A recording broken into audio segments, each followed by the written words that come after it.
Hello and welcome to IPM careers. इस particular video में हम लोग आपके साथ डिस्कस करने वाले हैं एक बहुत इंपॉर्टेंट मेथड टू नो कि हमारा नेचर ऑफ द रूट्स क्या होगा। ठीक है, अभी आप अपने नेचर ऑफ द रूट्स काफ़ी कुछ डिस्कस किया है, लेकिन एक इंपॉर्टेंट पोर्शन अभी भी रह गया है and that is the rational irrational logic. लेकिन उसको जानने से पहले हमें नंबर्स क्या होते हैं, ठीक है, हमें वो जानने की ज़रूरत है।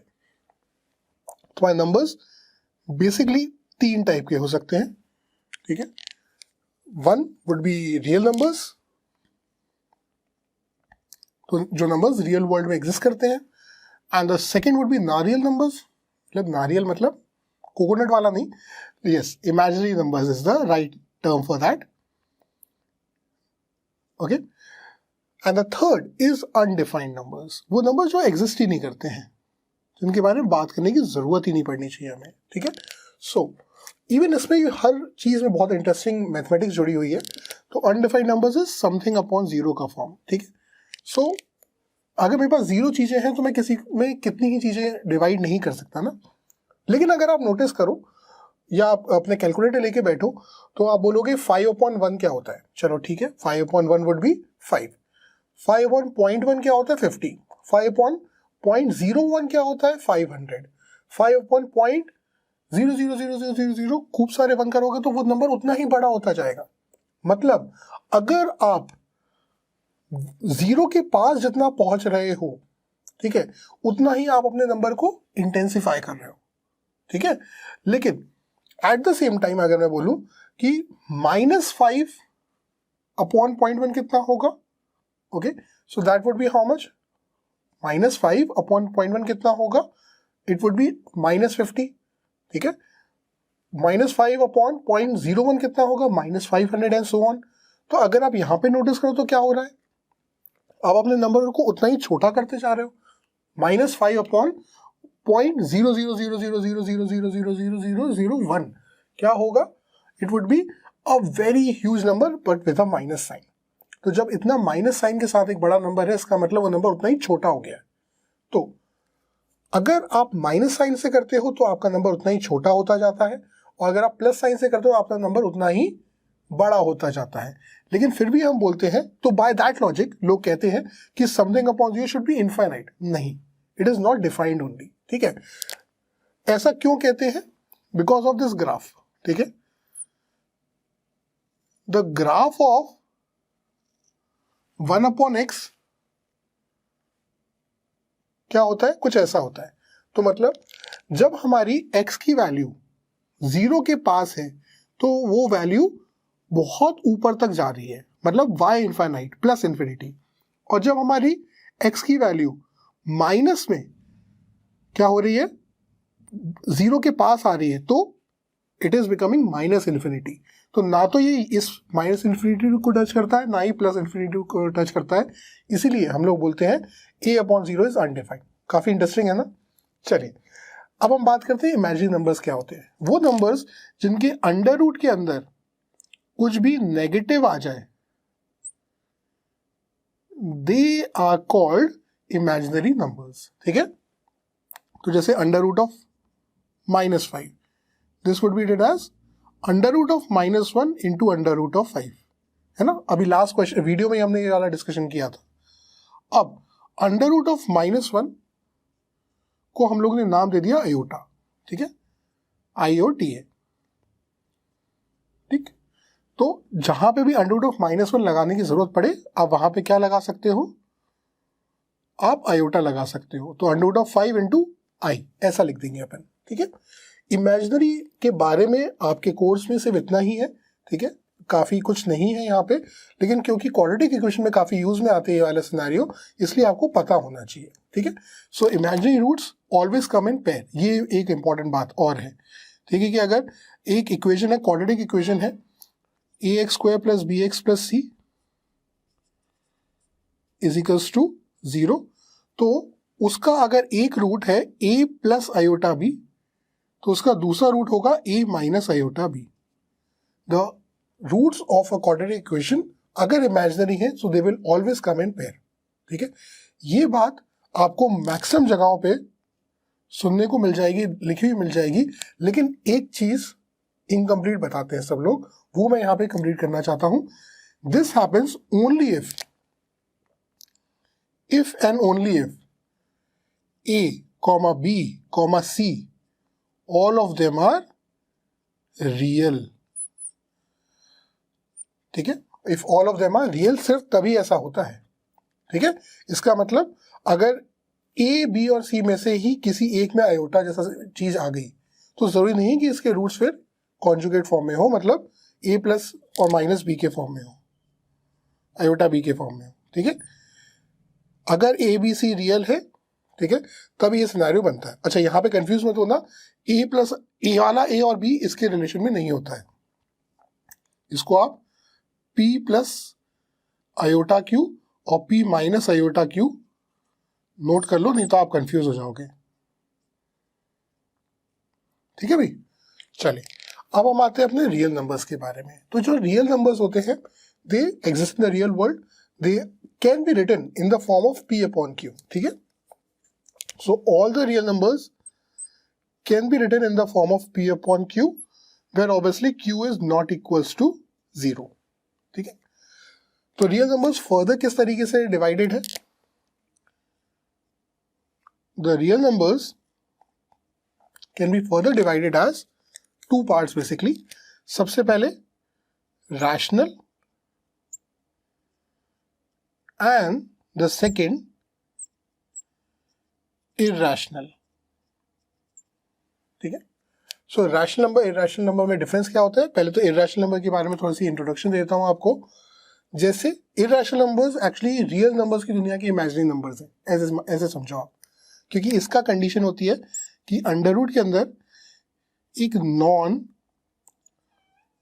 परफेक्ट स्क्वायर, अगर अंडर रूट के अंदर एक नॉन परफेक्ट स्क्वायर आ जाए तो ऐसे नंबर्स को हम लोग बोलते हैं इरेशनल नंबर्स. ठीक है, that is the first thing of it. ठीक है, further irrational numbers can also be written as something like recurring और नॉन रिकरिंग.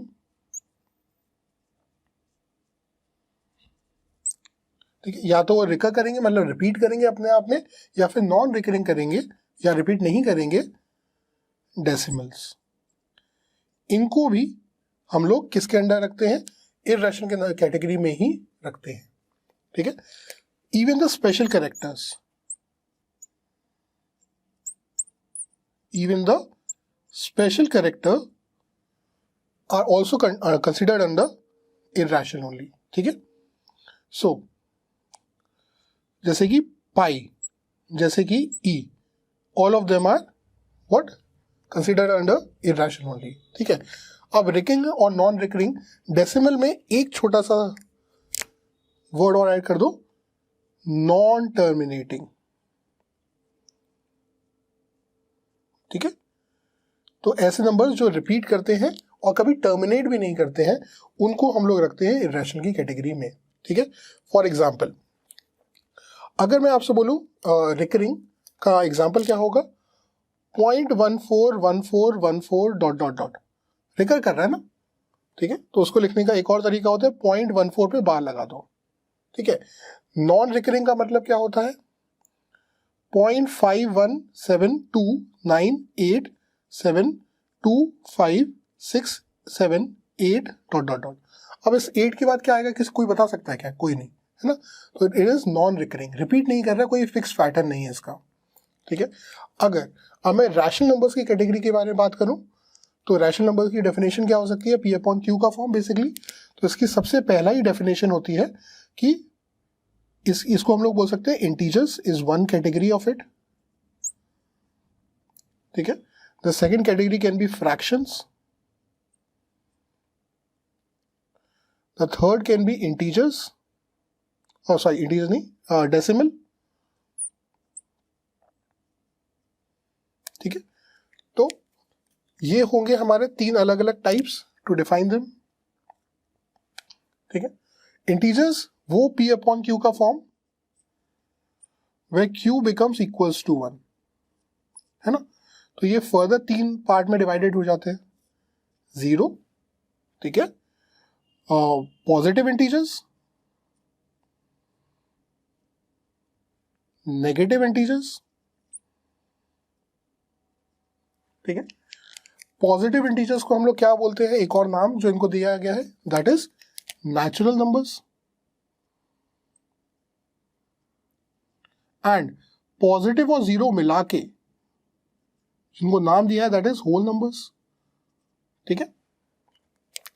फ्रैक्शन फर्दर दो पार्ट में डिवाइडेड है, that is a proper fraction and improper fraction, लेकिन basically इसका मतलब होता है कि it is of the form of p upon q, it is of the form of p upon q वेयर q is not equal to 0 और 1, कुछ भी और हो, ठीक है। एंड यहाँ पे जहां पे आप डेसिमल लिख रहे हो उसमें आप ये भी ऐड कर लीजिएगा decimal which are terminating in nature, जो कभी ना कभी टर्मिनेट कर जाए, ठीक है। सो अब यहां पे एक और कंफ्यूजन वाली बातें शुरू होती है। जैसे मैंने बोला फ्रैक्शन का एग्जांपल मैंने दिया आपको 1/3। अब आप बोलोगे अगर 1/3 को मैं सॉल्व करूं so I will be getting what 0.333333 which in itself is actually recurring, ठीक है। लेकिन 0.3333 इज व्हाट इरेशनल, लेकिन 1/3 इज रैशनल। क्योंकि 1/3 का मतलब क्या होता है, मेरे पास तीन चीजें थी, मैंने आपको एक चीज दे दी, ठीक है, that is what it means, ठीक है। तो अब आप मेरे से बोलोगे कि ये जो सारे मैंने आपको नंबर्स की पूरी कहानी बताई वो अलजेब्रा में कैसे काम में आएगी, ठीक है।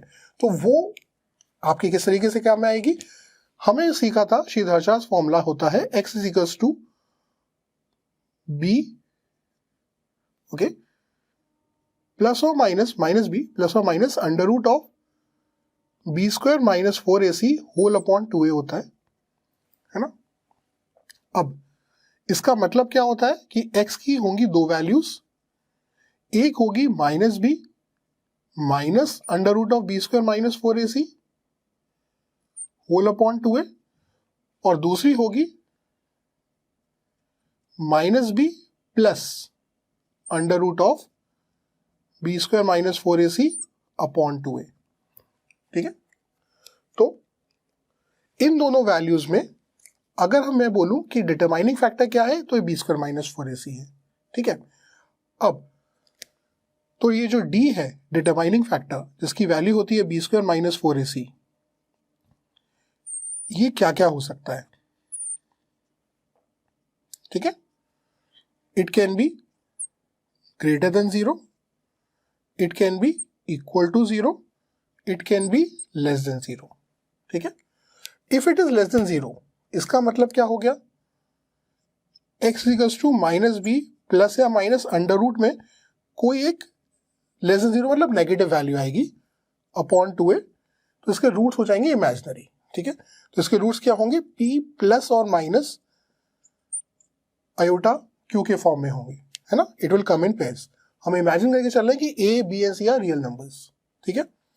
अगर d इज इक्वल्स टू 0 हो जाएगा तो क्या होगा, x is equals to minus b plus और माइनस 0 अपॉन 2a, इसका मतलब इसके रूट्स होंगे x equals to minus b upon 2a ही, ठीक है। तो ये भी पॉसिबिलिटी है, ठीक है। नेक्स्ट पॉसिबिलिटी क्या है कि अगर d मोर देन 0 होगा तो यहां पे फिर दो पॉसिबिलिटीज बन जाएंगी, ठीक है। पहली पॉसिबिलिटी कि d एक परफेक्ट स्क्वायर है, परफेक्ट स्क्वायर क्या होता है, जैसे 4 9, ठीक है, ये सब परफेक्ट स्क्वायर्स है, या d एक नॉन परफेक्ट स्क्वायर है, ठीक है, राइट। तो अगर d लेस देन 0 है तो इसके रूट्स को कहते हैं हम इमेजिनरी रूट्स। तो यहां पे आपके रूट्स क्या होंगे, they will be imaginary in nature. यहां पे रियल एंड इक्वल होंगे, दोनों रूट सेम ही है, एक ही रूट है मतलब। d ग्रेटर देन 0 पे भी रूट्स रियल तो होंगे, ठीक है। जैसे ही इसने ये बोला कि d ग्रेटर देन 0 है मतलब रूट्स तो रियल है, लेकिन अगर d परफेक्ट स्क्वायर है तो रूट्स रियल भी होंगे एंड रैशनल भी होंगे, ठीक है। क्यों, क्योंकि अगर d परफेक्ट स्क्वायर है तो अंडर रूट के अंदर क्या आएगा, बी स्क्वायर माइनस 4ac क्या हो जाएगा, जैसे कि 9 हुआ तो आप क्या करोगे, माइनस बी में -3 करोगे अपॉन 2a, माइनस बी में +3 करोगे अपॉन 2a, तो आपको प्रॉपर क्या मिलेगा, p अपॉन क्यू का फॉर्म मिलेगा। ठीक है, एट द सेम टाइम ये वाला p अपॉन क्यू का फॉर्म मिलेगा जो कि या तो फ्रैक्शन फॉर्म में होगा जिसको आप कन्वर्ट कर सकते हो डेसिमल फॉर्म में, और वो टर्मिनेट भी करेगा। ठीक है, सो इसको हम लोग बोलते हैं क्या, रैशनल। लेकिन अगर d एक नॉन परफेक्ट स्क्वायर हो गया, जैसे मैंने यहाँ पे लिखा ही है, दैट इटसेल्फ मींस कि इरैशनल रूट्स होंगे। ठीक है, सो यहाँ पे रूट्स क्या हो जाएंगे, रियल तो होंगे लेकिन ये क्या कहलाते हैं, इरैशनल इन नेचर। ठीक है, ये एक इंपॉर्टेंट डिस्कशन था जो मुझे आपके साथ करना था। ठीक है, अब यहाँ पे अगर आप नोटिस करो, एक इंटरेस्टिंग सी बात बता रहा हूँ बस मैं बेसिकली आपको, कि अगर हम क्वाड्रेटिक इक्वेशन देखें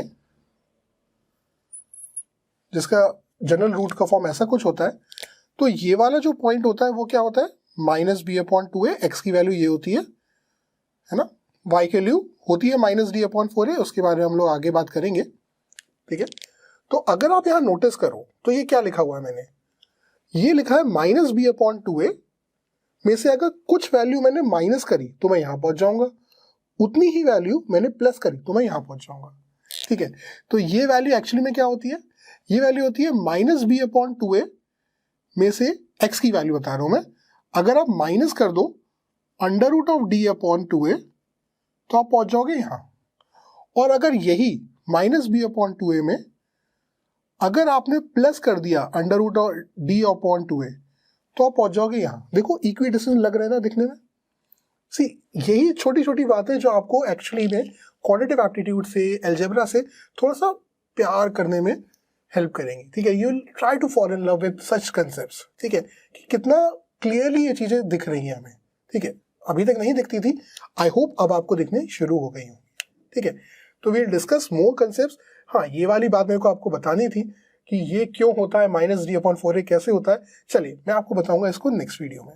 चलिए, meet me the next video with more concepts on quadratic and higher degree equations. Thank you.